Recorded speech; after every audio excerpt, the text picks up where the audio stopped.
1 2 3 4। Hello बच्चों, आज हम बात करेंगे इलेक्ट्रोमैग्नेटिक इंडक्शन के लेक्चर नंबर 1 के बारे में। यह है इलेक्ट्रोमैग्नेटिक इंडक्शन का पहला लेक्चर। नए चैप्टर की शुरुआत हो रही है। यहाँ पर हम शुरू करेंगे मैग्नेटिक फ्लक्स क्या होता है वहां से। उसके बाद हम देखेंगे कोई भी करंट प्रोड्यूस कैसे होता है, जिसको हम बोलते हैं induction of current, current induced. ठीक है। फिर उसके बाद फैराडेज लॉज ऑफ इंडक्शन देखेंगे, Faraday's laws of electromagnetic induction. ठीक है, 2 लॉ होते हैं फैराडे के, 2 नियम। ठीक है, उसको देखेंगे। तो आज इतनी कहानियां यहां पर डिस्कस होंगी। लेंज लॉ भी होगा, वो अगले लेक्चर में डिस्कस करेंगे। तो शुरुआत करते हैं इलेक्ट्रोमैग्नेटिक इंडक्शन का लेक्चर नंबर 1।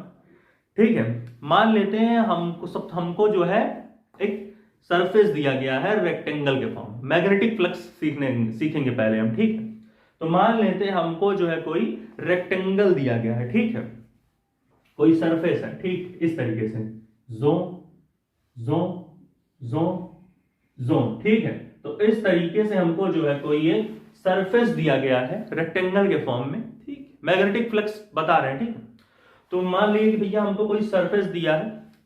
अब हमें क्या देखना है कि जितनी, मान लेते हैं हमने कुछ मैग्नेटिक फील्ड लाइंस पास कराई इस सरफेस से। ठीक है, तो हमने कहा जितनी मैग्नेटिक फील्ड लाइंस इस सरफेस के परपेंडिकुलरली पास करेंगी। परपेंडिकुलर मतलब अगर ये सरफेस ऐसा है तो मैग्नेटिक फील्ड लाइंस ऐसे जाए, जो ऐसे, तो ये परपेंडिकुलर बन गया ना, ऐसे जो ऐसे। ठीक है, तो हमने कुछ मैग्नेटिक फील्ड लाइंस यहां से पास कराई, तो हमने देखा जूम जूम। ठीक है, जूम। अब मान लेते हैं कुछ ऊपर से चली गई इस तरीके से। तो हमने एक चीज देखा कि कितनी मैग्नेटिक फील्ड लाइंस पास हो रही हैं इस सरफेस के परपेंडिकुलर। 1 2 3।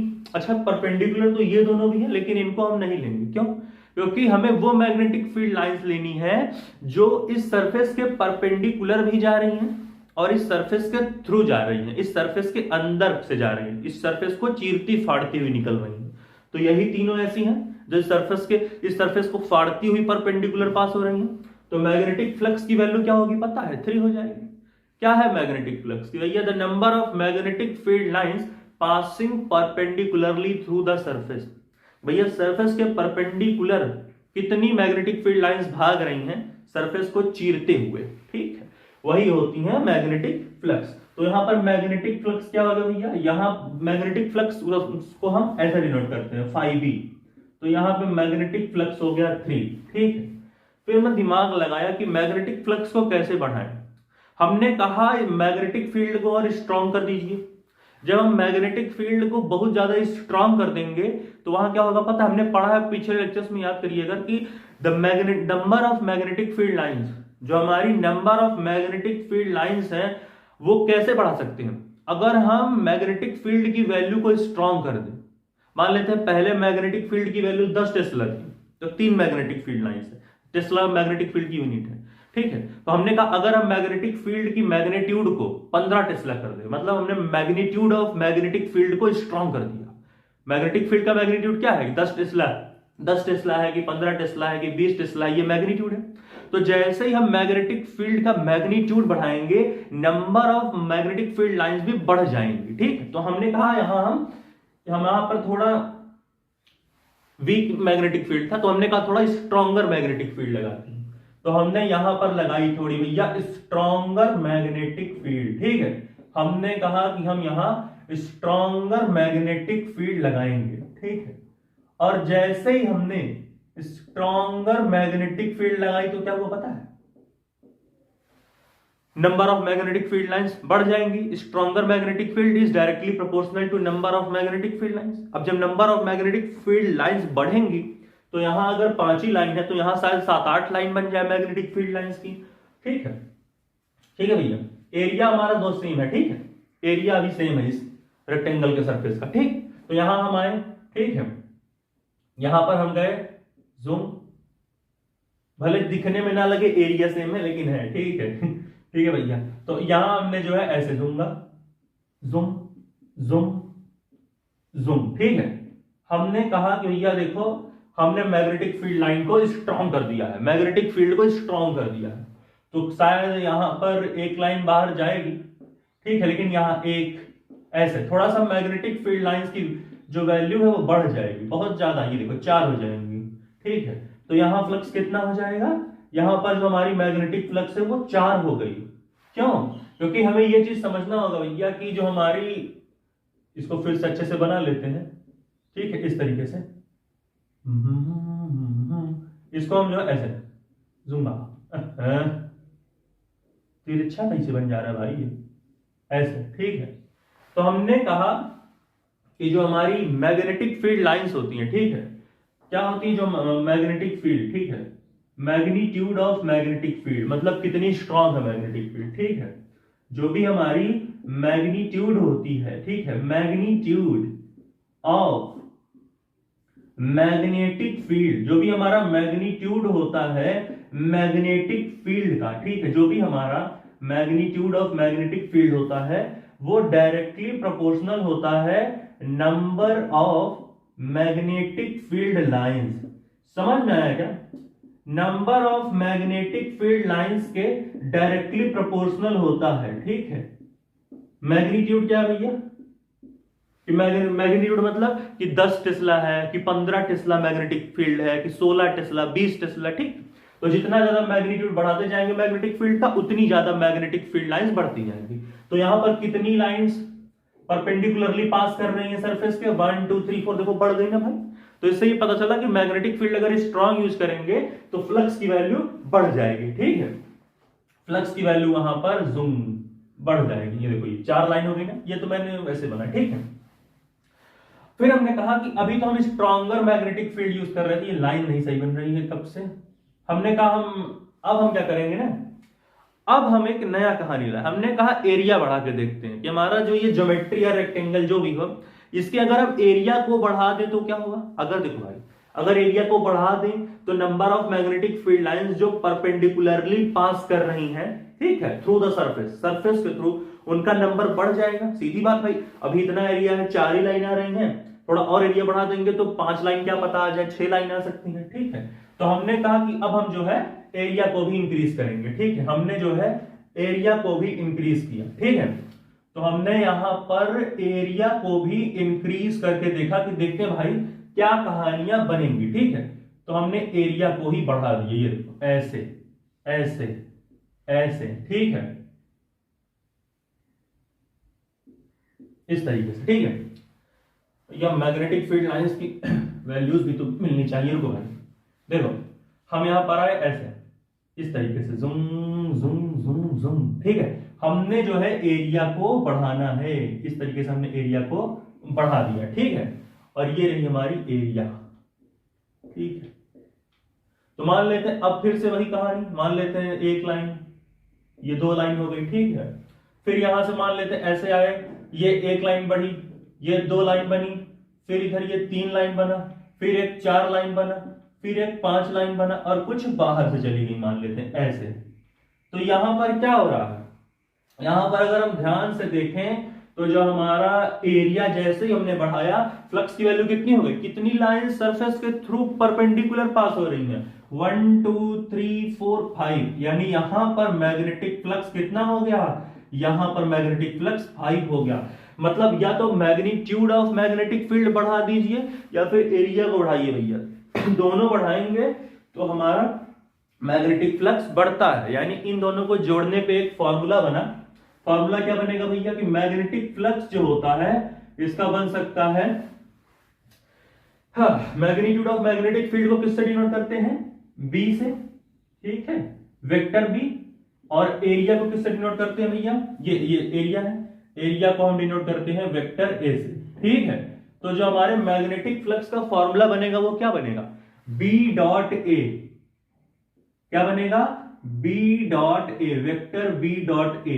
ये डॉट क्यों लगा पता है, 2 वेक्टर्स के बीच में डॉट का साइन कब लगता है, जब उनके बीच एंगल बन रहा है कॉस का, कॉस थीटा। तो रियलिटी में जो मैग्नेटिक फ्लक्स की वैल्यू है वो क्या देना हम चाहते हैं, बी ए कॉस थीटा। क्यों ऐसा है, हम बी ए कॉस थीटा क्यों ले रहे हैं, बी ए साइन थीटा भी तो ले सकते थे, बताते, ठीक, बताते हैं। पहले लिख लो कि ये क्या होगा, ओवरऑल जो फॉर्मूला बनेगा वो क्या बनेगा, बी ए कॉस थीटा। क्या बनेगा भैया, बी ए कॉस थीटा, ठीक है। और मैग्नेटिक फ्लक्स भी लिख दे, क्या होती है, यहां लिख लेते हैं मैग्नेटिक फ्लक्स क्या होता है, मैग्नेटिक फ्लक्स क्या होता है। ठीक है, यहां पर हम उस कहानी को भी लिख लेते हैं कि भैया आखिर ये मैग्नेटिक फ्लक्स होता क्या है। ठीक है, तो यहां हमने लिखा नंबर ऑफ, यहां हम क्या लिखेंगे, number of magnetic field lines. क्या लिखेंगे भैया, number of magnetic field lines. ठीक है, passing perpendicularly, passing perpendicularly, passing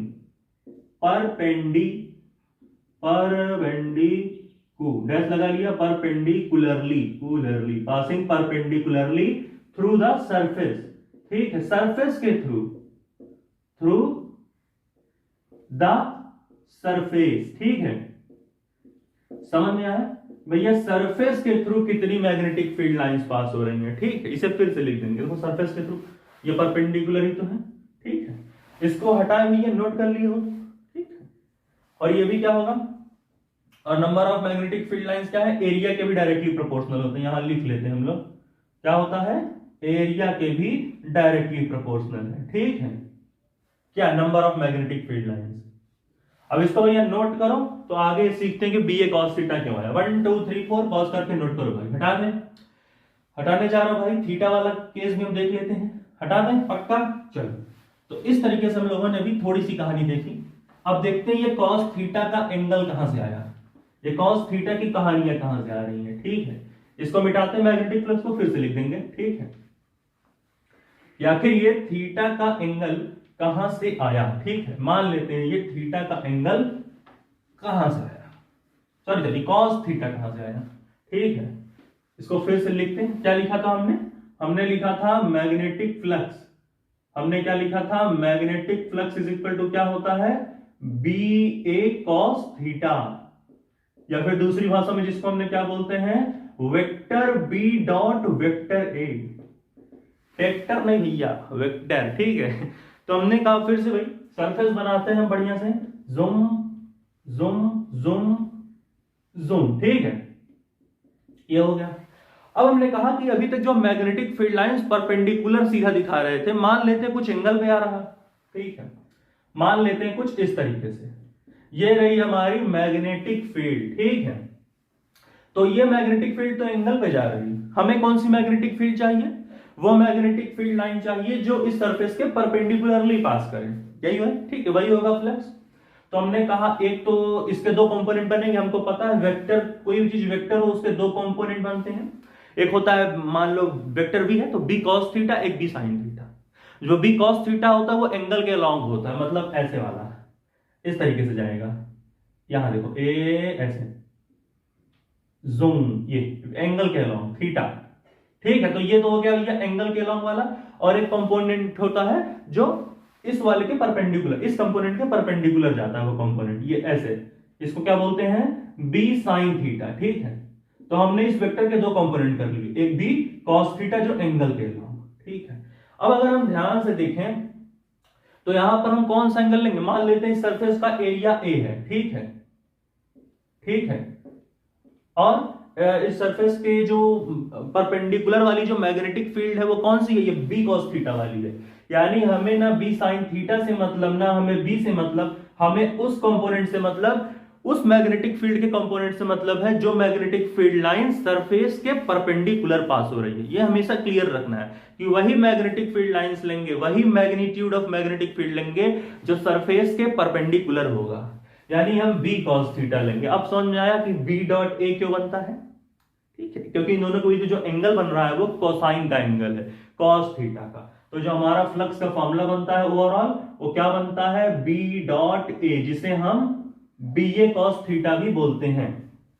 ठीक, समझ में आया क्या। इसको हटाते हैं भैया, कुछ और नई नई कहानियों को हम लोग यहां पर देखेंगे कि आखिर ये इंड्यूस्ड करंट क्या है, क्या बना है भाई, ये इंड्यूस्ड करंट कैसे बनता है, क्या है ये इंड्यूस्ड करंट। ठीक है, तो इसको भाई नोट करो, तो हम जो है आगे की कहानियों को देखते हैं। 1 2 3 4 पॉज करके नोट करो भाई। हो गया, हटा दें, चलो भाई। तो इस तरीके से हमने जो है इतनी चीजों को देखा। ठीक है, अब भाई कुछ नई नई और कहानियां हम लोग जो है देखते हैं कि आखिर क्या क्या कहानियां बनती हैं। ठीक, हटाते हैं इसको कुछ देर के लिए। चलो भाई, हाँ मान लेते हैं हमारे पास कोई एक कॉइल है। सर्कुलर कॉइल है, ठीक है। तो अगर हमारे पास कोई कॉइल मान लेते हैं, ठीक है, जो कि कुछ इस तरीके से दिया है, ठीक है। अच्छा रुको, पहले मान लेते हैं कुछ मैग्नेटिक फील्ड गिवन है, ठीक है, और उस मैग्नेटिक फील्ड का डायरेक्शन क्या होगा, जो भी मैग्नेटिक फील्ड लाइंस की सारी डायरेक्शन होंगी वो अंदर की तरफ होंगी। और जब मैग्नेटिक फील्ड लाइंस का डायरेक्शन अंदर की तरफ होता है तो उसे हम कैसे दिखाते हैं, कुछ इस तरीके से, ऐसे ज़ूम जिंग जिंग, ठीक है, इस तरीके से जिंग, ये हो गया। ये क्रॉस का मतलब पता है क्या है, ये क्रॉस का मतलब है कि जो भी हमारी मैग्नेटिक फील्ड लाइंस बन रही हैं वो अंदर की तरफ है, ऐसे ज़ूम, ठीक, जो हमारा बी बनेगा। फिर हमने कहा कि हम एक सर्कुलर कॉइल लेते हैं ये मान लेते हैं हमारा यहां पर एक सर्कुलर कॉइल है, ऐसे, ठीक है, ये हमारा कोई सर्कुलर कॉइल है, ठीक है। सर्कुलर कॉइल लग भी रहा है भैया, फिर से बनाते हैं अपने सुंदर से सर्कुलर कॉइल को, ठीक है। भैया मान लेते हैं हमारे पास ये दिया गया है सर्कुलर कॉइल, ठीक है। फिर हमने कहा कि जो हमारा ये सर्कुलर कॉइल है, लग भी रहा ये सर्कुलर कॉइल फिर से बनाएगा सर्कुलर कॉइल नहीं बना पा रहे हैं बच्चे, बताओ, हम नहीं बना पा रहे हैं, ऐसे, हाँ। तो हमने कहा हमारे पास सर्कुलर कॉइल गिवन है, ठीक है। अब हमने कहा कि अगर हम इस सर्कुलर कॉइल में मैग्नेटिक फील्ड को चेंज कराते रहे, यानी जो हमारी मैग्नेटिक फील्ड लाइंस दी गई हैं, तो भाई इसका कुछ ना कुछ मैग्नीट्यूड होगा इस मैग्नेटिक फील्ड का मिला के तो अगर हम मैग्नेटिक फील्ड को यहां पर चेंज करते रहे, जो हमारा यहां पर मैग्नेटिक फील्ड बन रहा उसको अगर हम चेंज कर रहे हैं लगातार, ठीक है, मैग्नेटिक फील्ड को हम लगातार चेंज करें और इस जो हमारा ये सर्कुलर कॉइल है इसके एरिया को हम कांस्टेंट रखें एरिया हमारा कांस्टेंट है, एरिया ना बढ़ रहा ना घट रहा, ठीक है, एरिया हमारा मस्त एकदम कांस्टेंट, ठीक है, ठीक है।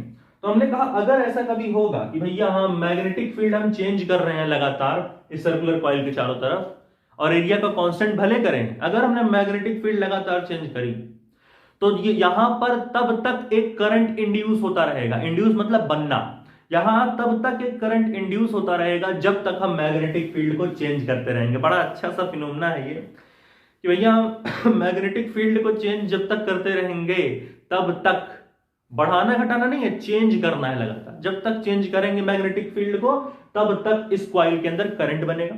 करंट का डायरेक्शन हम कुछ भी ले सकते हैं, यहां लेंस लॉ में सिखाएंगे करंट का डायरेक्शन क्या होता है, ठीक है, यहां चिंता ना लो, मान लेते हैं ऐसे हमने ले लिया, सिखाएंगे लेंस लॉ में, ठीक है, कैसे डायरेक्शन लेना है, अभी नहीं। ये सब क्या भैया फराडेज एक्सपेरिमेंट्स हैं, ये सब फराडेज भैया के एक्सपेरिमेंट थे ये सब, ठीक है, जो हमारे फराडे ग्रेट साइंटिस्ट थे उनके जो है एक्सपेरिमेंटल थे ये, ठीक है। फराडे ने जो कुछ एक्सपेरिमेंट किया था अपने दोनों लॉज को लाने के समय, ठीक है, फराडेज एक्सपेरिमेंट्स, ठीक है, उनके एक्सपेरिमेंट्स थे, ठीक है। तो ये इन्होंने देखा कि भाई अगर ऐसा होगा तो कुछ ना कुछ करंट इंड्यूस होता रहेगा, ठीक है, यहां करंट इंड्यूस हुआ।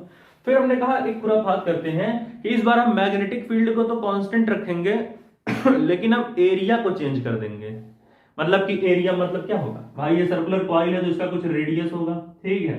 तो हमने कहा कि जो है हम इसके एरिया को या तो श्रिंक कर दें, पतला कर दें, अगर श्रिंक करना चाहेंगे एरिया को तो रेडियस घट जाएगा, या फिर हम इसके एरिया को बड़ा कर दें यानी रेडियस बढ़ जाएगा पूरा का पूरा, यानी एरिया ओवरऑल चेंज करेंगे, मैग्नेटिक फील्ड को हम सेम रखेंगे, ठीक है। तो हमने फिर से यही कहानी बनाई, एक हमने यहां कर ली जूम, पहले बना ले सर्कुलर कॉइल, ठीक, हमने एक सर्कुलर कॉइल बनाई, ठीक है। फिर हमने मान लेते हैं ये मैग्नेट वही वाली कॉइल है, थोड़ी बड़ी यहां बना दी है मैंने, मान लो एरिया बढ़ गया है, ठीक है। तो ये रही हमारी मैग्नेटिक फील्ड लाइंस, ठीक है, ये इस तरीके से, ठीक है।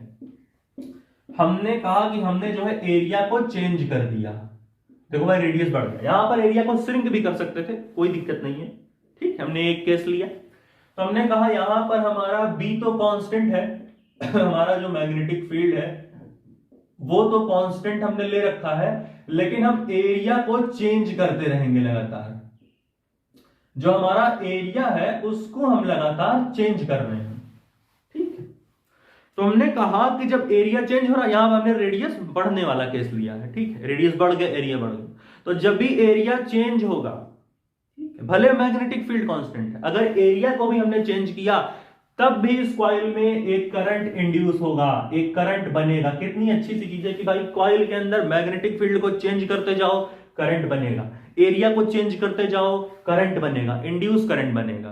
ठीक है, तो ये भी हमने बहुत ही सही चीज देखी। और तो और जो मैग्नेटिक फील्ड बी और एरिया ए, इन दोनों के बीच के एंगल पे भी डिपेंड कर जाता है। इन दोनों के एंगल में अगर कोई अगर चेंज आया तब भी करंट इंड्यूस होगा।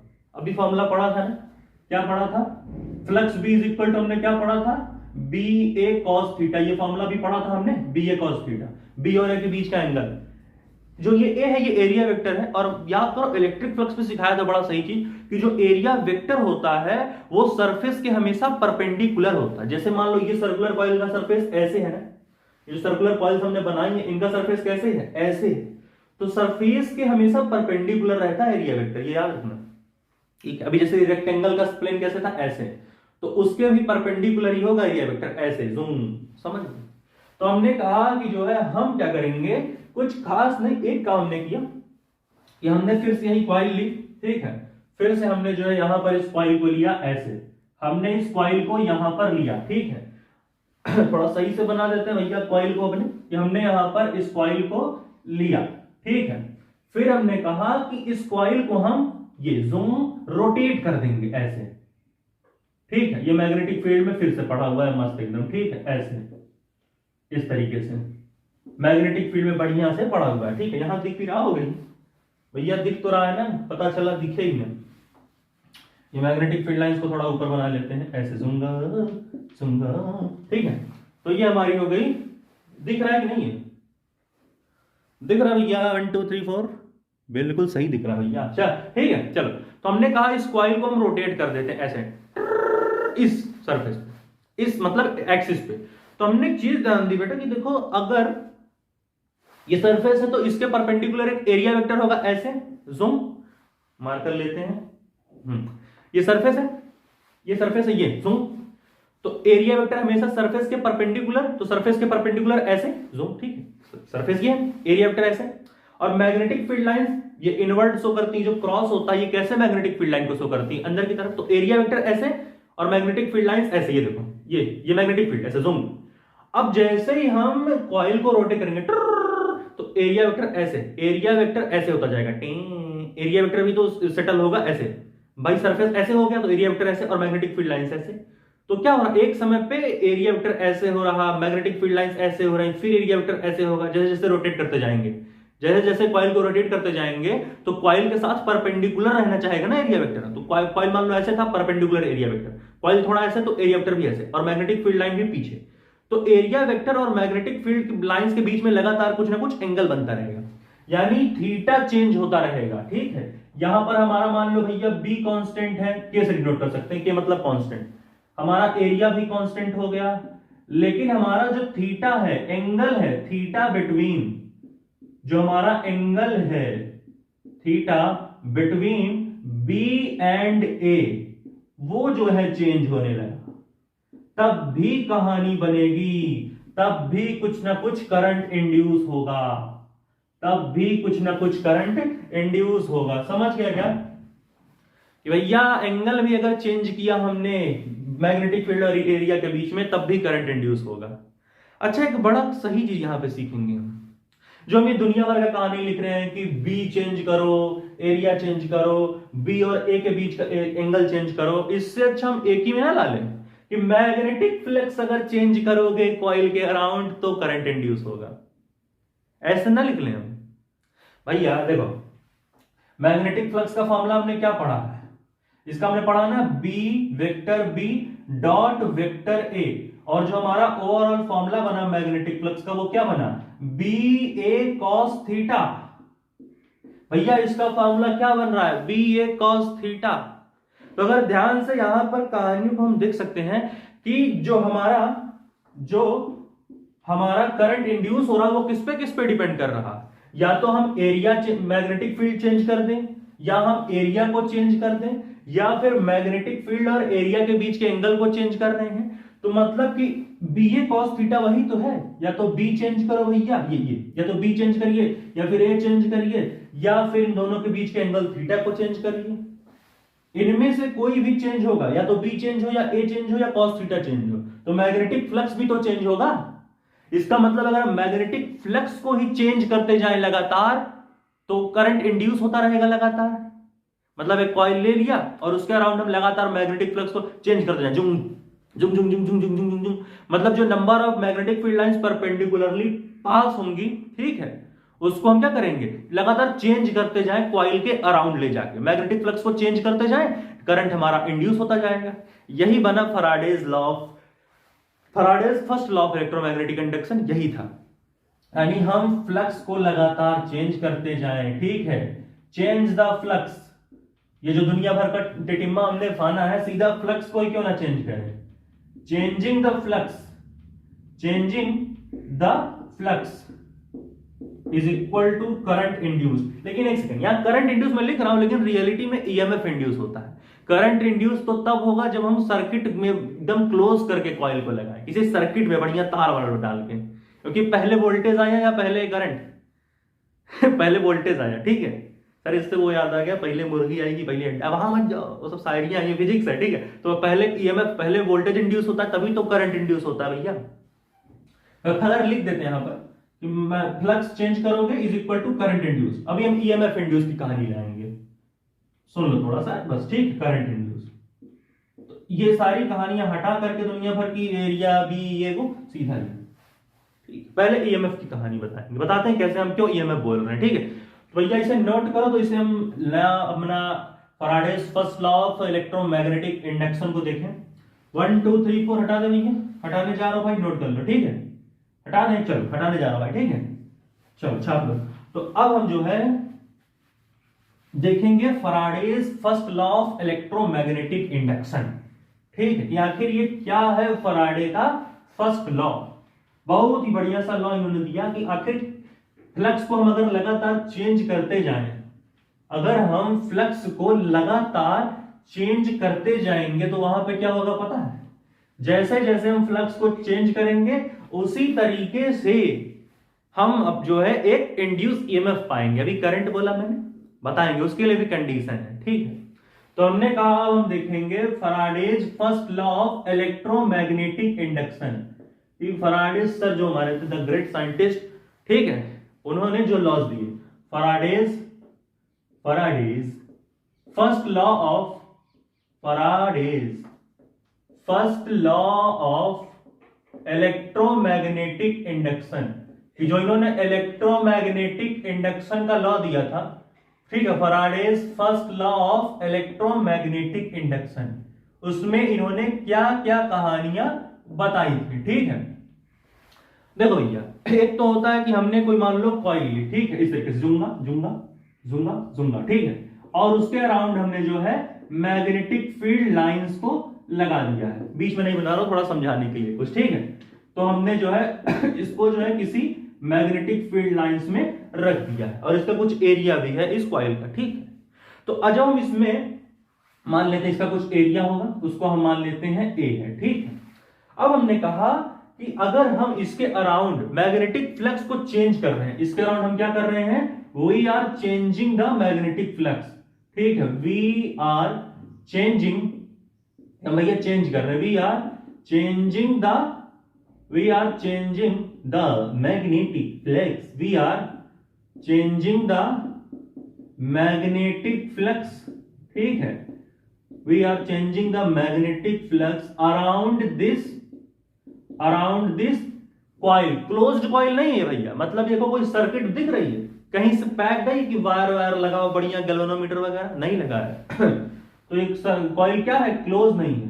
तो वहां पर क्या होगा, हम यहां पर मैग्नेटिक फ्लक्स को मान लो चेंज कर रहे हैं, ठीक है, मान लेते हैं पहले हमने मैग्नेटिक फ्लक्स यहां पर रखी 3, ठीक है, फिर हमने रखी 4 रख दी, फिर ऐसे 5 6 रखते गए, तो वहां पर क्या होगा, then EMF will be induced, एक वोल्टेज इंड्यूस होगा, करंट इंड्यूस नहीं होगा जब तक कॉइल क्लोज नहीं है। जब तक समोसे में है आलू तब तक रहेगा, छोड़ो, ठीक है। तो यहां पे क्या हो गया, जब तक हमारा जो है कॉइल क्लोज नहीं है और हम फ्लक्स को लगातार चेंज करते जा रहे हैं, तो वहां पर एक EMF इंड्यूस होगा, देन एन ईएमएफ, एन नहीं लगा, ठीक है, इंग्लिश थोड़ी देर, ईएमएफ विल बी इंड्यूस, भैया एक ईएमएफ बनेगा, कहीं ना कहीं एक ईएमएफ बनता जाएगा, ठीक है, तो वहां पर बनेगा ईएमएफ, ठीक है, यानी कि यहीं पर ईएमएफ कैसे बनता है कि एक टर्मिनल बन जाएगी पॉजिटिव वाली टर्मिनल, एक बन जाएगी निगेटिव वाली टर्मिनल, जो पतली लंबी है वो पॉजिटिव टर्मिनल, जो छोटी मोटी है वो निगेटिव टर्मिनल। तो यहीं पे बीच में ये देखो, ये पोलराइजेशन टाइप हो गया, ये प्लस वाली, ये माइनस वाली हो गई, ये ठीक है, तो यहीं बीच में ईएमएफ इंड्यूस हो गया, देख रहे हो, ये फ्लक्स को चेंज करने से। मान लो यहाँ कोई हमने सरफेस लिया था, मैग्नेटिक फील्ड लाइंस उससे निकाल रहे हैं, ठीक है, तो जितनी मैग्नेटिक फील्ड लाइंस उस सरफेस के परपेंडिकुलर जा रही, वही मैग्नेटिक फ्लक्स है भैया। यहाँ देखो ऐसे एरिया लिया, मान लो मैग्नेटिक फ्लक्स को लगातार चेंज करते रहे, मान लो पहले 2 लाइन, ठीक है, फिर 3 लाइन हुई, थोड़ा और पास ले गए तो 4 लाइन इस सरफेस इसको टच कर रही है, यानी इसके अराउंड हम मैग्नेटिक फ्लक्स को चेंज कर रहे हैं ला करके, ठीक है, समझ गए। तो ऐसा करेंगे तो एक ईएमएफ इंड्यूस होगा। लेकिन हमने कहा नहीं भैया, हमें संतुष्टि नहीं, हम चाहते हैं कि हमारे पास एक क्लोज कॉइल हो, ठीक है, अगर हम क्लोज कॉइल लें तो वहां पर ये कहानी बन सकती है कि हाँ भैया करंट इंड्यूस होगा, ठीक है, वहां पर करंट भी इंड्यूस होगा। तो इसको नोट करो, तो एक चीज देखते हैं कि आखिर हम क्या बताना चाह रहे हैं, ठीक है, हटा दे भाई, 1 2 3 4 हटा दें, पक्का, चलो भाई हो गया, ठीक। तो ये था भैया ओपन कॉइल के लिए। अब अगर हम क्लोज कॉइल के लिए देखें, ठीक है, मान लेते हैं यहां पर हम आए, ठीक है, यहां पर हम इस तरीके से आए, ऐसे जूम जूम, यहां पर हमने लिया क्लोज कॉइल, जूम जूम, फिर यहां से हम आए, यहां से हमने लिए गैल्वेनोमीटर, बताया हमने गैल्वेनोमीटर पे तो बहुत बड़े बड़े लेक्चर हम लोगों ने कर रखे हैं, ठीक है, ये हुआ गैल्वेनोमीटर, एक इंस्ट्रूमेंट होता है, ठीक है, फिर ऐसे आए जूम जूम, ठीक है, तो इस तरीके से हम ये हमारा क्या है, ये हमारी कॉइल है, ठीक है, ये हमारा क्या है, ये मान लेते हैं हमारा कॉइल है, ठीक है। तो हमने कहा, हमने जो है मान लो कोई एक मैग्नेट रखा हुआ है इस कॉइल के पास में, ठीक है, ऐसे ये हमने रखा हुआ है मैग्नेट, मान लेते हैं इस मैग्नेट का यहां नॉर्थ पोल है और इस मैग्नेट का यहां साउथ पोल है, ठीक। तो मैग्नेट क्या होता है, हम मान लेते हैं ये मैग्नेट जो ये मोशन में है, कैसा है ये मैग्नेट, ये मैग्नेट हमारा मोशन में है, मैं ऐसा क्यों हूं, मैं ऐसा क्यों हूं, ठीक है, तो ये जो हमारा मैग्नेट है ये मोशन में। और हम एक चीज जानते हैं कि मैग्नेट से जो मैग्नेटिक फील्ड लाइंस निकलती हैं वो नॉर्थ पोल से निकलती हैं और साउथ पोल पे जाकर के टर्मिनेट होती हैं, खत्म होती हैं। तो ये लाइंस कुछ ऐसे निकलेंगी, एक तो ऐसे मान लो ऐसे, ठीक है, फिर एक मान लेते हैं जूम जूम इस तरीके से, फिर यहां से भी मान लो एक जूम जूम, तो कुछ इस तरीके से, ठीक है। तो इस तरीके से मैग्नेटिक फील्ड लाइंस बनती रहती हैं, ठीक।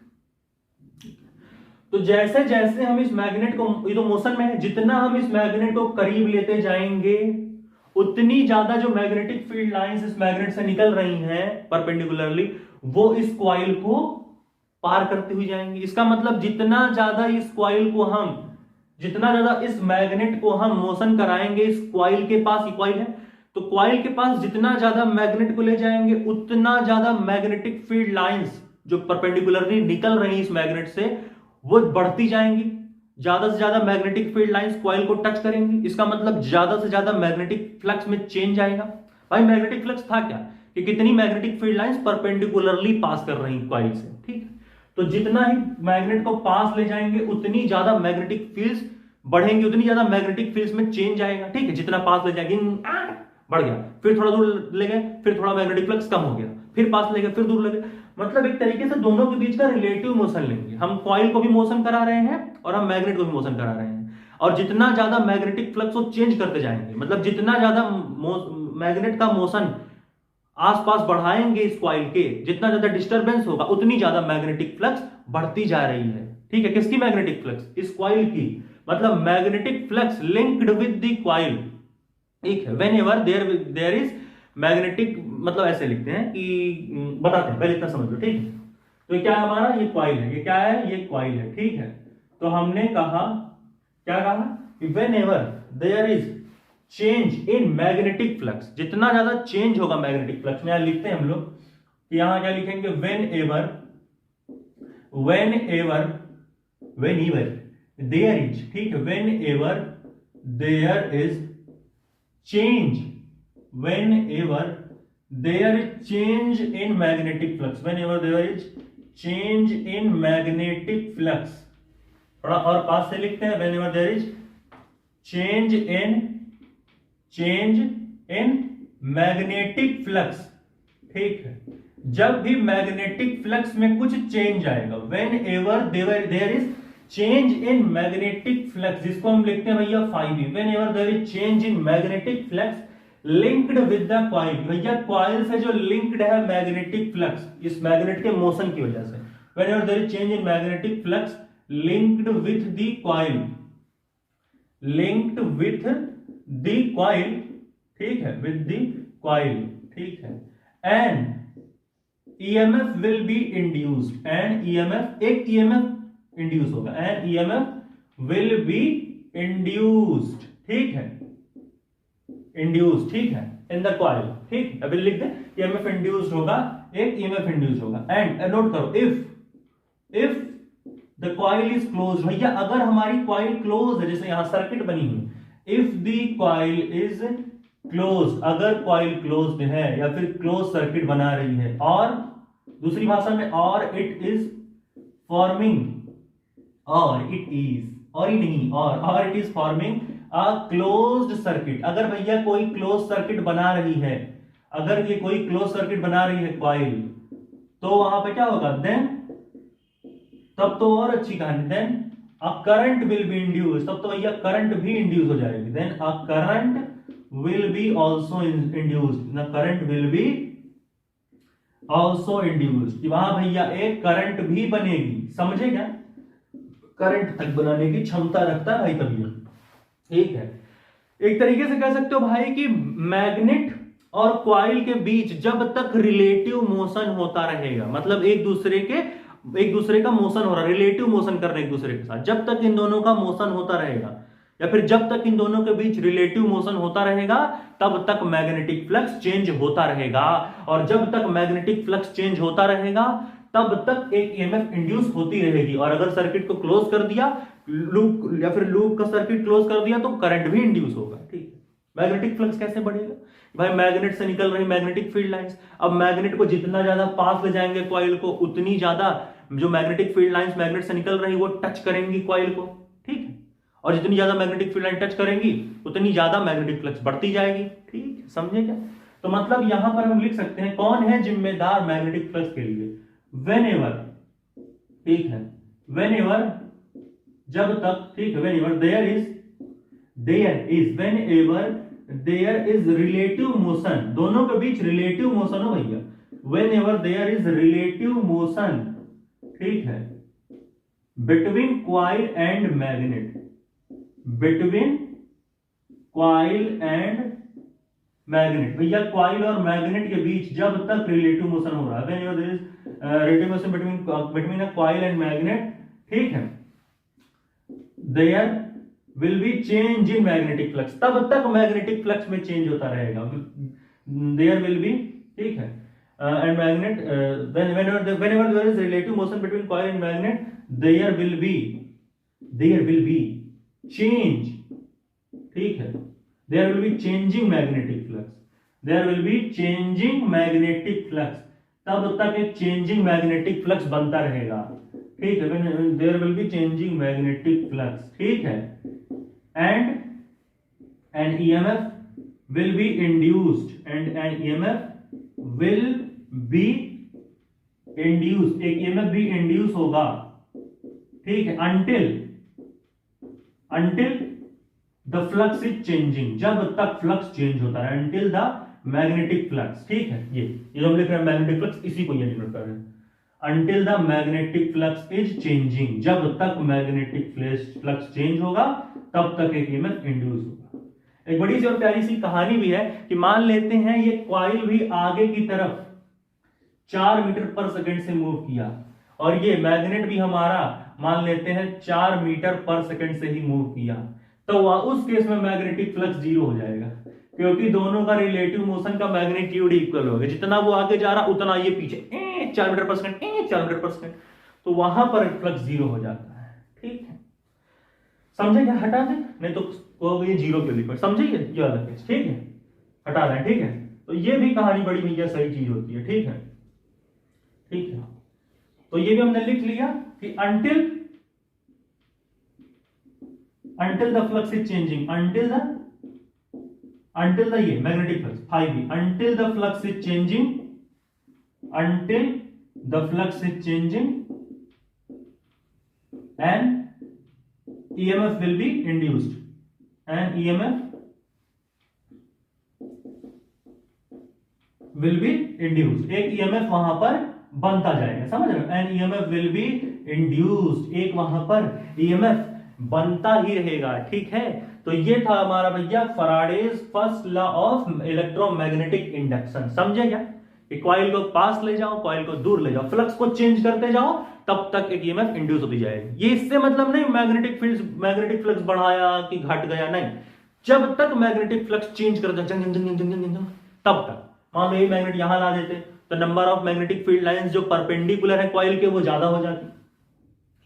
मान लो ये मैग्नेट यहां लाते तो जो number of magnetic field lines perpendicularly coil को पास करेंगी वो ज्यादा बढ़ जाएंगी, और जितनी ज्यादा number of magnetic field lines perpendicularly pass होंगी इस कॉइल के उतनी ज्यादा मैग्नेटिक फ्लक्स बढ़ेगी, ठीक है। मान लो मैग्नेट यहां लाते तो वो इतनी सारी लाइन जूम जूम ऐसे पास होती, यानी जितना ज्यादा, मान लो फ्लक्स 4 हो गया, तो जितनी ज्यादा मैग्नेटिक फ्लक्स बढ़ती जाएगी इस कॉइल से, जितनी लिंक होगी फ्लक्स मैग्नेटिक फ्लक्स, उतनी ज्यादा इंड्यूस होगी ईएमएफ, और कहीं अगर ये सर्किट क्लोज है तो करंट भी इंड्यूस होगी, ठीक है, ठीक है। अब ये कोई ओपन है, ओपन बताया ना कि ओपन कॉइल के लिए क्या था, खाली ईएमएफ इंड्यूस होता है। तो भैया इसको नोट करो। अब इसके बाद हम देखते हैं Faraday's second law of electromagnetic induction.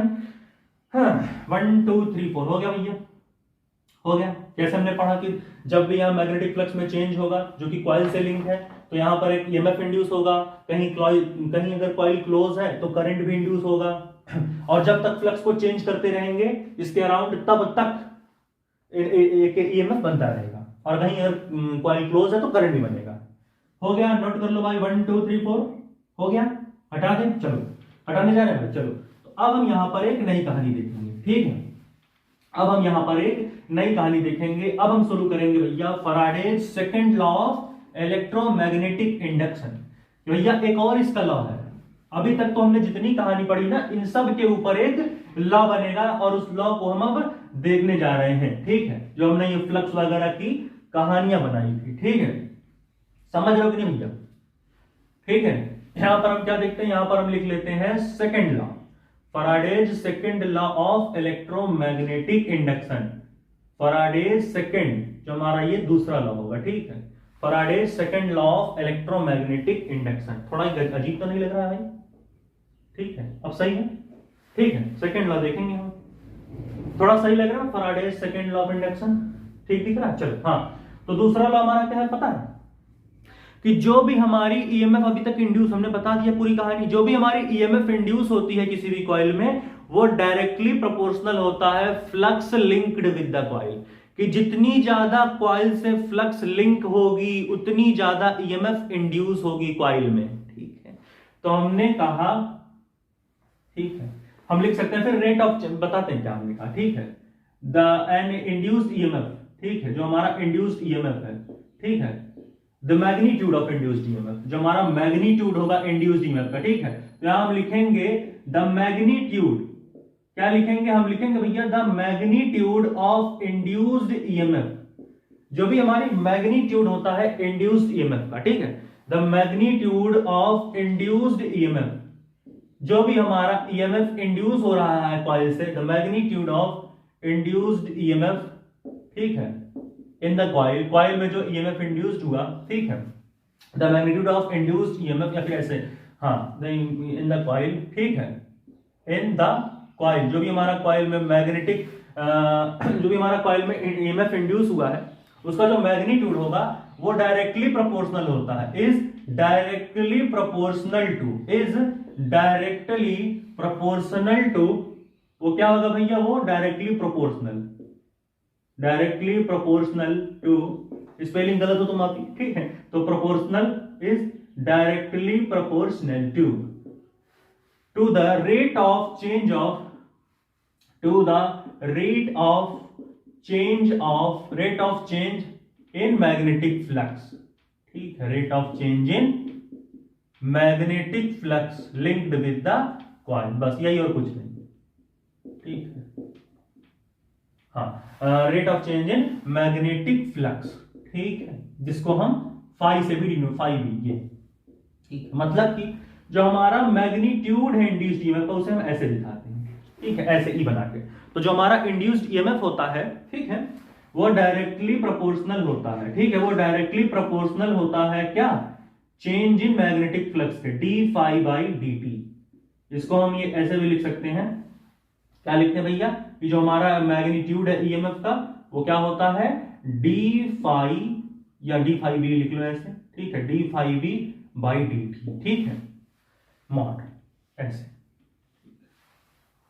अब लिख सकते हो कि जो हमारा जो इंड्यूस ईएमएफ है वो रेट ऑफ चेंज, हाँ, जो हमारा इंड्यूस ईएमएफ है वो क्या है, वो कितना rate of change of magnetic flux हो रहा है, मतलब मैग्नेटिक फ्लक्स जो कि कॉइल से लिंक है उसमें कितना चेंज आ रहा है। अभी सारे डायग्राम बनाए तो थे ना भाई, जो मैग्नेटिक फ्लक्स लिंक है कॉइल से उसमें कितना चेंज हो रहा, जितना ज्यादा उस मैग्नेटिक फ्लक्स में चेंज आएगा टाइम के साथ उतनी ज्यादा ईएमएफ इंड्यूस होगी, ठीक है। इसको मैं फिर से अच्छे से लिख देता हूं, ठीक है। इसको हम क्या लिखेंगे, ये मान लेते हैं हमारा ये ई था, तो इज इक्वल टू क्या हो गया, इज इक्वल टू हमारा हो गया d phi B divided by d t, ये लगा लिया मॉड, ठीक है। तो ये हमारा मैग्नीट्यूड ऑफ इंड्यूस्ड ईएमएफ है, वो rate of change of magnetic flux पे डिपेंड करता है। ये भैया टाइम के साथ कितना तेजी से फ्लक्स को चेंज कर सकते हैं कॉइल के अराउंड, जितना ज्यादा चेंज होगा मैग्नेटिक फील्ड में, सॉरी मैग्नेटिक फ्लक्स में टाइम के साथ, उतनी ज्यादा ईएमएफ इंड्यूस होगी। ये भैया मान लो यहां पर हमने लिया कॉइल, ठीक है। अब क्या हुआ ठीक है, कितनी ज्यादा मैग्नेटिक फ्लक्स निकल रही है, ठीक है, कितनी ज्यादा मैग्नेटिक फ्लक्स लिंक है कॉइल से, ठीक है, कितना ज्यादा फ्लक्स को, जो हमने डायग्राम बनाया था अभी, ये ऐसे वाला, ये ऐसे कॉइल ली थी, ये हमने कॉइल लिया था ऐसे जूम जूम, ऐसे लिया कॉइल, फिर ऐसे गए, फिर यहां पर ऐसे आया था मैग्नेट वाला एक्सपेरिमेंट, फिर ये गैल्वेनोमीटर लगाया था, तो हमने यहां पर गैल्वेनोमीटर लगाया, फिर यहां पर हम इस तरीके से आए थे, ठीक है, फिर हमने कहा एक मैग्नेट भी यहां लगाया था, ठीक है। अब मान लेते हैं मैग्नेटिक फील्ड लाइंस कितनी निकल रही है यहां से, ए ऐसे जा रही है, ठीक है, फिर एक ऐसे जा रही है, ठीक है, बहुत गंदा बन गया। तो कितनी ज्यादा मैग्नेटिक फ्लक्स बढ़ती जा रही है कॉइल में, कितनी ज्यादा मैग्नेटिक फील्ड लाइंस परपेंडिकुलरली पास कर रही है इस कॉइल को, ठीक है, टाइम के साथ, उतनी ज्यादा इंड्यूस ईएमएफ होगी, ठीक है, उतनी ज्यादा ईएमएफ इंड्यूस होगी। समझे क्या अभी, समझ में आया, कितनी ज्यादा फ्लक्स लिंक है कॉइल के साथ उतनी ज्यादा ईएमएफ इंड्यूस होगी, उतनी ज्यादा मैग्नीट्यूड ऑफ इंड्यूस ईएमएफ बढ़ेगा, जो मैग्नीट्यूड होगा इंड्यूस ईएमएफ का उतना ज्यादा बढ़ेगा जितनी ज्यादा हम फ्लक्स को चेंज कर रहे टाइम के साथ, ठीक है, समझे क्या नहीं, ठीक है। तो इसको हम यहां तो मॉड है, नहीं रियल में ऐसे होता है, मैग्नीट्यूड तो निगेटिव हो नहीं सकता, बाकी रियलिटी में ये ऐसे होता भैया, d phi by d t minus d phi by d t, बताएंगे ये लेंज लॉ में आएगा अगले लेक्चर में, यहां माइनस क्यों लगता है, लेकिन अभी खैर यहां देख लो ऐसे, ठीक है। अगर मान लो हमें ईएमएफ एवरेज बताना है तो हम क्या करेंगे, यहां हम ले लेंगे डेल्टा फाई बी, भैया ज्यादा एवरेज मतलब क्या है कि एक मान लो एक कोई इनिशियल पॉइंट है फिर फाइनल पॉइंट, इन दोनों पॉइंट्स के बीच में कितना ईएमएफ इंड्यूस हुआ होगा, तो उसलिए डेल्टा, ठीक। तो यहां क्या होगा, delta phi B by delta t, ठीक है, मॉड लगा लिया, मैग्नीट्यूड ऑफ इंड्यूस ईएमएफ हमें देखना है। एक हमारा एक और फॉर्मूला आता है ई इंस्टेंटेनियस, भैया किसी इंस्टेंट बताओ, एट 4 सेकेंड, एट 5 सेकेंड, तो एट इंस्टेंटेनियस, तो जब हम इंस्टेंटेनियस एट कोई इंस्टेंट पॉइंट पर अगर पूछें कि कितना मैग्नेटिक फ्लक्स टाइम के साथ चेंज हुआ, तो उसके लिए हम क्या करेंगे, d phi by d t, ऐसे d phi by d t, ठीक है, समझेगा भाई, ये लगा लो मॉड। बाकी रियल में तो ये ऐसे भी होता है, d phi B by d t, समझ गए। तो इस तरीके से भी हमारे जो फॉर्मूले होते हैं वो बनते हुए चले आते हैं, ठीक है। अब मान लो करंट भी इंड्यूस हुआ होगा, अगर इंड्यूस्ड करंट के लिए कहानियां देखें तो क्या बनाएंगे, मान लो यहां पर हम अगर इंड्यूस्ड करंट के लिए भी कहानियां देखें तो वहां पर भी बन सकती हैं अगर हम इंड्यूस्ड करंट के लिए कहानियां देखें तो क्या बनेगा, I इज इक्वल टू क्या हो जाएगा, I का फॉर्मूला क्या होता है, V by r, V equal to क्या होता था, V इक्वल टू होता था I इंटू आर, तो I इक्वल टू क्या, V बाई आर, और V यहां पर क्या, यही ईएमएफ ही तो V है भाई, ईएमएफ और V वोल्टेज ही तो है, ठीक है, थोड़ा बहुत अंतर है लेकिन मान लो, ठीक है। तो ईएमएफ यहां क्या है, डी, मान लो एक हमारा ये वाला मान लो पहले डी फाई बी, पहले डेल्टा भी लेते हैं, क्या ही दिक्कत हो जाएगा, ठीक है। तो ले लेते हैं delta phi B by delta t into क्या हो जाएगा, 1 बाई आर, ये जो नीचे दिख रहा होगा, ठीक है, तो इंटू 1 बाई आर, ये हो गया इंड्यूस करंट, ये तो हो गया आई एवरेज के लिए, अगर आई एट इंस्टेंट निकालना हो तो क्या करोगे भैया, आई एट इंस्टेंट, तो ये वाला लगा लो, क्या लिखोगे भैया, d phi B by d t into 1/r, हो गया, कहानी खत्म, निकाला कहानी, ठीक है। ये भी हमारा कहानी बन जाता है 1/r, ठीक है। तो ये रहा हमारा second law of electromagnetic induction, कि जितना ज्यादा ईएमएफ, जितना ज्यादा मैग्नीट्यूड ऑफ इंडेक्स, क्या बोला भाई, क्या लिखा, जितना ज्यादा कॉइल के अंदर जो ईएमएफ इंड्यूस हो रहा है, उसकी मैग्नीट्यूड जितनी ज्यादा है, समझ जाओ उतना ज्यादा rate of change of flux हो रहा है। फिर दूसरी भाषा में, जितना ज्यादा हम रेट ऑफ जो चेंजिंग फ्लक्स है उसके रेट में टाइम के साथ जितना चेंज करेंगे, मतलब जो चेंजिंग फ्लक्स है, ठीक है, उसका जो चेंज होने का रेट है वो टाइम के साथ कितना हो रहा है, कितने रेट से चेंज हो रहा है फ्लक्स टाइम के साथ, वो डायरेक्टली प्रोपोर्शनल होता है magnitude of induced EMF in the coil के, ठीक है। तो हटा दे भैया 1 2 3 4, अभी हमने डायग्राम वगैरह बनाया था, फिर से बना दे आप, देखो ऐसे बनाया था ना, ऐसे zoom zoom zoom zoom zoom zoom zoom, फिर ये magnet zoom zoom zoom, not के साथ ये मैग्नेटिक फील्ड लाइंस निकल रही है, ऐसे एक ऐसे एक ऐसे एक ऐसे। तो कितना ज्यादा हमारा जो है जो फ्लक्स है, फ्लक्स क्या होता है, कितनी मैग्नेटिक फील्ड लाइंस परपेंडिकुलरली पास करेंगी कॉइल पे, तो जो जितनी ज्यादा मैग्नेटिक फील्ड लाइंस पास करेंगे उतनी ज्यादा फ्लक्स, उतना ज्यादा rate of change of flux, और उतना ही ज्यादा magnitude of induced EMF in the coil, ठीक है। समझ गया क्या अभी, अब समझ गए होंगे पक्का, हटा दे, चलो हटा दे, नोट कर लो भाई, 1 2 3 4, आई इक्वल टू का तभी बाई आर, तो वी लिया, फिर इंटू का, ये भी बाई आर। अब हटा दे 1 2 3 4, हटा दे भैया, हो गया, हटाने जा रहा हूं भाई, ठीक है, नोट कर लो, हटाने जा रहा हूं, ठीक है, चल हटा दो। अब हम जो है अच्छे से 2 सवाल देखेंगे और हमारा आज का ये लेक्चर खत्म हो जाएगा, ठीक है, हमारा ये आज का लेक्चर खत्म हो जाएगा, ठीक है। तो इस तरीके से हम कहानियों को देखते हैं। रिकॉर्डिंग हो भी रही है कि नहीं, बिल्कुल भैया हो रही है, चलो हाँ हो रही है, ठीक है। तो इस तरीके से हम चीजों को देखते गए। अब हम कुछ अच्छे 2-3 सवाल लगाते हैं और इस लेक्चर को विराम देते हैं, ठीक है, विराम देते हैं इस हम लेक्चर को, ठीक है। मान लेते हैं हमारे पास एक सवाल है, ठीक है, मान लेते हैं हमारे पास कोई एक सवाल है, ठीक है, क्या सवाल है, सवाल, ठीक है। मान लेते हैं द ईएमएफ, ठीक है, is induced in the coil, the EMF of,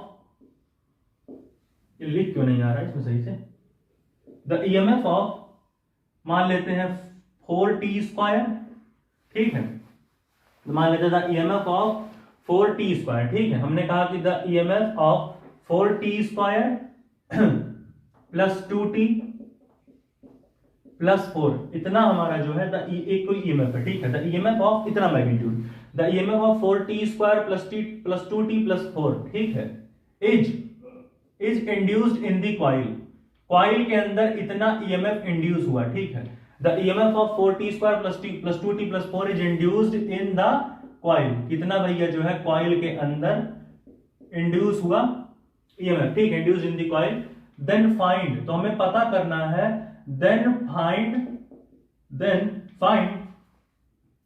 magnetic flux, तब हमें बताना है magnetic flux, then find magnetic flux linked with the coil, then find magnetic flux linked with the coil, ठीक है। हमें कहा कि भैया कितनी मैग्नेटिक फ्लक्स कॉइल से लिंक है बताओ, तो हमने कहा कि हमने क्या पढ़ा था, हमारी जो मैग्नेटिक फ्लक्स होती है, ठीक है, हमारी जो मैग्नेटिक फ्लक्स होती है, कहीं गड़बड़ तो नहीं होगा कुछ, हमने जब Faraday's law, second law of induction देखा था, तो हमने वहां क्या देखा था, EMF is equal to d phi by d t, नहीं भैया नहीं, वहां तो ये होना था phi B is equal to d, नहीं ठीक कोई दिक्कत नहीं, हाँ ठीक है, ठीक कोई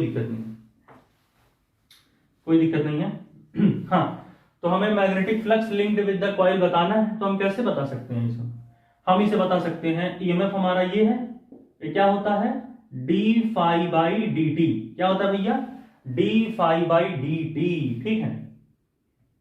तो हमारा जो flux linked with the coil है उसे हम कैसे देख सकते हैं, हम क्या करेंगे, अच्छा यहाँ कुछ और बताते हैं, एक काम करते हैं, इसको मैग्नेटिक फ्लक्स मान लेते हैं, the magnetic flux linked with the coil इतना, तब हम पूछते हैं कि इंड्यूस ईएमएफ कितना होगा, ठीक है, तो हमारे लिए शायद ज्यादा आसान होगा, ठीक है। अगर मैं लिख लें द मैग्नेटिक फ्लक्स इज इतना, तो हमें बताना है ईएमएफ कितना इंड्यूस हुआ। हाँ वो सही रहेगा, ठीक है, तो हम निकाल सकते हैं। हाँ तो यहाँ क्या हो जाएगा, ये मैग्नेटिक फ्लक्स हो जाएगा। हाँ वैसे करते हैं, यहां मान लेते हैं the magnetic flux, the magnetic flux, the magnetic flux मान लेते हैं कोई मैग्नेटिक फ्लक्स है इतना वैल्यू का, ठीक है। The magnetic flux of this is induced in the coil, नहीं यार ये तो गड़बड़ हो जाएगा, फिर से लिखते हैं द मैग्नेटिक फ्लक्स, यहां लिखते हैं the magnetic flux of this linked with the coil, linked with the coil, इतना कॉइल से लिंक, ठीक है।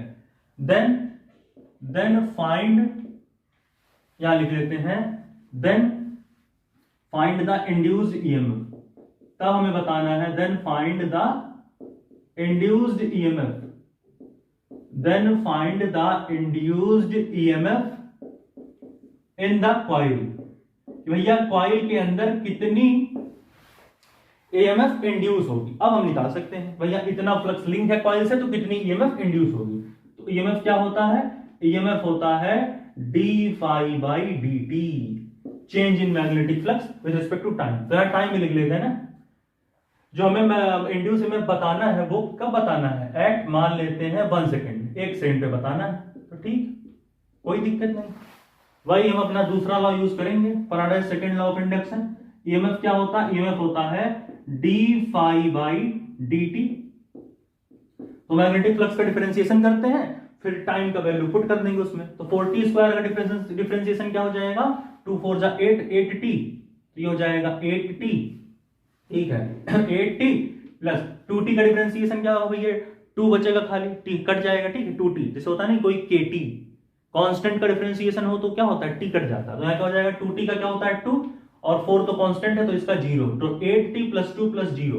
अब यहां पर हम क्या करेंगे, यहां पर हम टाइम की वैल्यू रख देते हैं, हमारा कहानी बन जाएगा, ठीक है। तो यहाँ क्या हो जाएगा था 4 2 8t प्लस 2t का क्या हो जाएगा 2, तो अब हम क्या रखेंगे put t is equal to 1, time की वैल्यू पुट करेंगे, put t is equal to 1, तो 8 into 1 plus 2 plus 0 is equal to क्या हो जाएगा 1z प्लस 2 10, तो आ गया हमारा 10 वोल्ट। हमारा जो ईएमएफ इंड्यूस होगा वो कितना ईएमएफ इंड्यूस होगा, 10 वोल्ट का ईएमएफ इंड्यूस होगा यहाँ पर, ठीक है। तो ये हमारा एक सिंपल सा सवाल था, इसके बाद हम एक अच्छा सा सवाल को देखेंगे, ठीक है।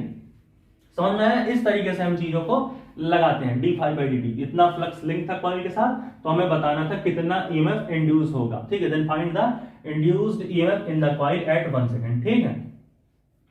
समझ में आया क्या भैया, पक्का हो गया, हटा दें, चलो भाई।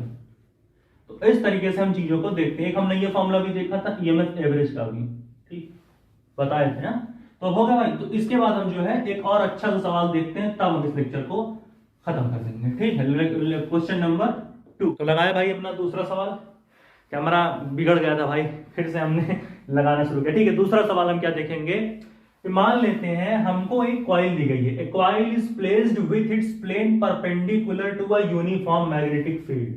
मतलब हमें एक कॉइल दी गई जो कि रखी गई है, ठीक है, एक कॉइल है, ठीक है, ठीक, और उस कॉइल का जो ये प्लेन है वो किसी मैग्नेटिक फील्ड के परपेंडिकुलर रखी गई है, ठीक है, और उस मैग्नेटिक फील्ड की कुछ स्ट्रेंथ है, मतलब उस मैग्नेटिक फील्ड का कुछ मैग्नीट्यूड है जो कि 0.5 टेस्ला है, ठीक है। एक कॉइल है, ठीक है, कॉइल प्लेस कर दी गई, कॉइल रख दी गई। अब उस कॉइल का ये जो प्लेन है, ये जो हमारा कॉइल का प्लेन है, ठीक है, ये जो कॉइल का प्लेन है ये परपेंडिकुलर है इस मैग्नेटिक फील्ड के, ठीक है, जिसकी स्ट्रेंथ 0.5 टेस्ला है, ठीक है। फिर हमने कहा if suddenly the radius of coil starts shrinking, मान लेते हैं कि जो हमारा ये कॉइल है, ये जो दिख रहा, इस कॉइल का जो क्या है, इस कॉइल का जो रेडियस है अगर वो पतला होने लगे, घटने लगे। अब जब कॉइल का रेडियस मैंने क्या बोला, कॉइल का रेडियस, एरिया तो नहीं बोला मैंने, मतलब कॉइल का जब रेडियस श्रिंक होने लगे, घटने लगे, तो क्या होगा, कॉइल का एरिया भी तो कम होगा, तो कॉइल श्रिंक होकर के इतना छोटा हो जाएगा, ठीक है। इसका जो रेडियस है वो श्रिंक होने लगा, तो जो कॉइल इतनी बड़ी दिख रही है, ये कॉइल घट करके इतनी छोटी हो जाएगी, ठीक है। फिर हमने कहा कि इस कॉइल जो रेडियस घटने का इसका रेट है वो कितना है, shrinking at the rate of 0.1 millimetre पर सेकेंड, 0.1 मिलीमीटर पर सेकेंड की रफ्तार से रेडियस घटा, तो कॉइल जो इतनी बड़ी दिख रही थी वो इतनी छोटी सी हो गई, ठीक है। फिर हमने कहा मैग्नेटिक फील्ड तो ऐसे, चलो ठीक है, फिर हमने कहा हमें बताना है find EMF induced in coil, कि कितनी ईएमएफ इंड्यूस होगी इस कॉइल में। ठीक है, जो कॉइल क्या है, वो कॉइल है कंडक्टिंग और सर्कुलर। कंडक्टिंग है, करंट वगैरह कंडक्ट करेगी, और सर्कुलर भी होगी। कब बताना है ये ईएमएफ, जब उस कॉइल का रेडियस 5 सेंटीमीटर हो जाए, यहां से यहां। इस कॉइल के पहले तो कॉइल घट जाएगा, अब इसका रेडियस भी घट करके 5 सेंटीमीटर हो जाए, तब बताना है कितनी ईएमएफ इंड्यूस हुई। और एक कहानी क्या कि भैया एरिया वेक्टर नाम का भी एक बला हमने सीखा अभी, कि फ्लक्स की वैल्यू क्या होती थी, मैग्नेटिक फ्लक्स का क्या वैल्यू होता था, बी ए कॉस थीटा, यही तो होता था। तो यहां हमने क्या सीखा था कि जो एरिया वेक्टर होता है वो हमेशा प्लेन के परपेंडिकुलर होगा, जो भी प्लेन हमें दी गई हो। हमें यहां पर ये प्लेन दी गई है, तो इस प्लेन के परपेंडिकुलर ऐसे, तो इस जो एरिया वेक्टर होगा इस प्लेन का, वो इस प्लेन के परपेंडिकुलर होगा। तो इस तरीके से, यानी एरिया वेक्टर भी ऐसे ही हम दिखाएंगे, और मैग्नेटिक फील्ड भी ऐसे ही दिख रही, यानी मैग्नेटिक फील्ड भी ऐसे जा रही और एरिया वेक्टर भी ऐसे जा रहा है। मैग्नेटिक फील्ड ऐसे क्यों जा रही, क्योंकि हमने यहां लिखा है कि कॉइल के प्लेन के परपेंडिकुलर लेंगे मैग्नेटिक फील्ड को, तो मैग्नेटिक फील्ड भी ऐसे, एरिया वेक्टर तो ऐसे रहता ही है, परपेंडिकुलर तो वो रहता ही है प्लेन के। तो दोनों आपस में एक ही डायरेक्शन में जा रहे हैं ऐसे, यानी दोनों के बीच का एंगल 0, यानी बी ए कॉस 0। यहां क्या बनेगा, यहां बनेगा बी ए कॉस 0, और हम कॉस 0 की वैल्यू जानते हैं क्या होती है 1, यानी यहां क्या हो जाएगा, यहां हो जाएगा बी ए। ये हो गया हमारा फ्लक्स। ए की वैल्यू क्या रख सकते हैं, ये कॉइल क्या है, ये कॉइल एक सर्कुलर कॉइल है, तो यहां हम सर्किल का एरिया क्या होता है बी पाई आर स्क्वायर, तो एरिया की जगह रख दो भैया बी पाई आर स्क्वायर। भाई रेडियस ही तो है, पहले रेडियस इतना बड़ा था, अब इतना छोटा सा हो गया, बी पाई आर स्क्वायर। ये हमारा फ्लक्स हो गया। अब हम एक और फॉर्मूला जानते हैं भैया ईएमएफ। ईएमएफ क्या होता है, d phi B by d t. हमने पढ़ा कि कितना रेट ऑफ फ्लक्स में चेंज आ रहा है टाइम के साथ, वही ईएमएफ होता है। ठीक, तो हमने कहा कि हम यहां पर ईएमएफ इक्वल टू क्या रखेंगे, यहां पर ईएमएफ इक्वल टू रखेंगे, हम डिफरेंशिएट करेंगे फ्लक्स को, तो डी फ्लक्स की वैल्यू क्या है बी पाई आर स्क्वायर, क्या हो जाएगा B pi r square by d t. अब हम एक चीज जानते हैं कि बी हमारा मैग्नेटिक फील्ड कांस्टेंट, पाई हमारा कांस्टेंट, तो हमने बी और पाई तो बाहर निकाल लिया, बी पाई, और आर तो हमारा चेंज हो रहा क्या रफ्तार से, D r by d T. बताते हैं ये क्या है, ये हमारा होगा 0.1 मिलीमीटर पर सेकेंड। कहने का मतलब कि जो हमारा रेडियस है वो इस रेट से चेंज हो रहा, एक तरीके से घट रहा है रेडियस, तो यहां माइनस लगा देंगे। तो इस रेट से चेंज हो रहा है, यानी रेडियस हमारा कांस्टेंट नहीं है, तो यहां हम रेडियस को कांस्टेंट करेंगे, डिफरेंशिएट करेंगे रेडियस को D R square by d t. ठीक है, यहां यानी क्या हो जाएगा, जब D R square by d T को आर को डिफरेंशिएट करेंगे, तो डी आर स्क्वायर का डिफरेंशिएशन क्या होता है 2r dr, हमने पढ़ा 2r dr, तो यहां क्या हो जाएगा B pi 2r dr by dt, यही होगा। अब इन सारी वैल्यूज को हम रखेंगे, ठीक है, D pi 2r dr by dt पर। ठीक है, तो हमारा ये निकल आएगा। तो बी पाई, बी की जगह क्या रखेंगे 0.5 टेस्ला, यहां पे लिख लीजिए, यहां पे दिखेगा ये चीज भाई, ये दिखेगा क्या अगर इधर लिखेंगे तो पक्का लीजिए। हाँ, तो ईएमएफ हमारा क्या होगा, मान लेते हैं वैल्यूज को पुट करेंगे। ठीक है, यहां पर हम अब वैल्यूज को पुट करेंगे, सारी वैल्यूज। ठीक है, तो लिखते हैं बी की वैल्यू क्या है 0.5 टेस्ला, तो 0.5 इंटू पाई की वैल्यू क्या होती है भैया 3.14, बी पाई इंटू 2 तो कॉन्स्टेंट है 2 ऐसे। अब आर रेडियस की वैल्यू क्या है, आर की वैल्यू क्या है 5 सेंटीमीटर, तो हम सेंटीमीटर को मीटर में कन्वर्ट करेंगे, तो 5 सेंटीमीटर को कैसे हम लिख सकते हैं, यहां पे लिख लें 5 सेंटीमीटर को हम ऐसे लिख सकते हैं 5 into 10 to the power -2 metre. तो यहां क्या हो जाएगा, यहां हम लिख देंगे 5 into 10 to the power -2 metre में हो गया, into d r by d t की वैल्यू क्या है, आर की वैल्यू रख दी 5 into 10 to the power -2 metre में। अब d r by d t की वैल्यू बची, ये इतना बचा d r by d t, तो d r by d t कितना है 0.1 मिलीमीटर पर सेकेंड, तो इसको भी हम 0. मिलीमीटर पर सेकेंड है, तो इसको मीटर पर सेकेंड में अगर बदलना हो तो क्या करेंगे 0.1 into 10 to the power -3 metre per second हम इसको लिख सकते हैं, यानी यहां हम 0.1 into 10 to the power -3 metre per second में बदल जाएगा। ये होगा हमारा ईएमएफ का ओवरऑल वैल्यू, जो भी आएगा वही हमारा ईएमएफ बन जाएगा और कुछ यही तो होगा ईएमएफ, ठीक है। तो इस तरीके से हमने चीजों को यहां पर देखा कि आखिर कैसे हमारी कहानियां बन सकती है। जो भी आएगा वहां पर आप ईएमएफ की वैल्यू को पुट कर देंगे, ठीक है। एरिया मैग्नेटिक फील्ड एक ही डायरेक्शन में थे और कहानियां यहां पर बनती चली गई। समझ में आएगा? मैग्नेटिक फील्ड भी ऐसे, एरिया वेक्टर भी ऐसे, तो दोनों एक दूसरे के जीरो एंगल बना रहे थे। तो बी ए कॉस थीटा बना, कॉस दोनों जीरो एंगल पे थे, दोनों जो बी और ए थे दोनों के बीच का एंगल 0 डिग्री था। तो कॉस जीरो और कॉस जीरो की वैल्यू 1, ठीक है। बी ए कॉस जीरो की वैल्यू 1, तो बी इंटू ए हो गया खाली, और ए की जगह पाई आर स्क्वायर, तो बी पाई आर स्क्वायर, ठीक है। हो गया भाई, नोट कर लो। 1 2 3 4 आ जाए, 1 2 3 4 हो गया भैया, आ जाओ, आ रहा भाई, नोट कर लो, ठीक है, आ रहा। तो यहां पर इस लेक्चर को खत्म करते हैं। इसके बाद एक नया लेक्चर आएगा जहां पर हम लेंस लॉ के बारे में डिस्कस करेंगे। तब तक के लिए पढ़ाई करते रहें। All the very best. अगला लेक्चर हम बहुत ही जल्द आएंगे।